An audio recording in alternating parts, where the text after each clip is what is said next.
ఏవండి, నేను బయట నుండి వస్తుంటే దారిలో నాకు ఈ నెక్లెస్ దొరికిందండి.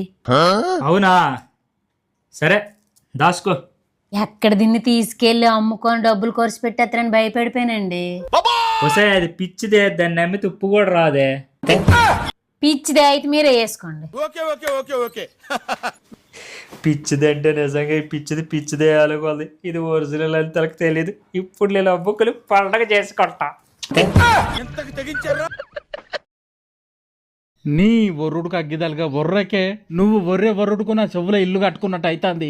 అబ్బా, నా మాటలు నీకు వరువులు లెక్కిన పడతానయా? పెళ్ళైన కొత్తలా మాట్లాడితే కల్లర బెల్లరగా ముద్దుగా మాట్లాడుతున్నావు అని అంటివి కదా, ఇప్పుడేమో నా మాటలు వరువులు లెక్కిన పడతానయా? అవును వర్రు లెక్కనే వినబడతానాయి.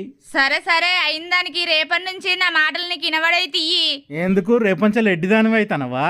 కాదు, నీకు రేపటి నుంచి అలా చెవులు వినబడకుండా చేస్తా. ఒకప్పుడు అమ్మాయిలు భయపడేవాళ్ళు ఎలాంటి మొగుడు వస్తాడా అని. ఇప్పుడు అబ్బాయిలు భయపడుతున్నారు అసలు పెళ్ళి అవుద్దా లేదని. భుజే, నేను మార్కెట్కి వెళ్ళి సరుకులు తీసుకొస్తా. జాగ్రత్త అండి, మిమ్మల్ని చూస్తే చాలా అమాయకుల్లా కనబడతారు. జనాలు మిమ్మల్ని ఇట్టే మోసం చేసేస్తారు. మీ అమ్మా నాన్నలు నిన్ను నాకు ఇచ్చి చేశారు చూసావా, అది పెద్ద మోసం. దాంతో పోలిస్తే ఇవన్నీ జుజుబి. హీరో విలన్ కొట్టుకుని కమెడీని చంపేసినట్టు నా మీద పడతారేంటి?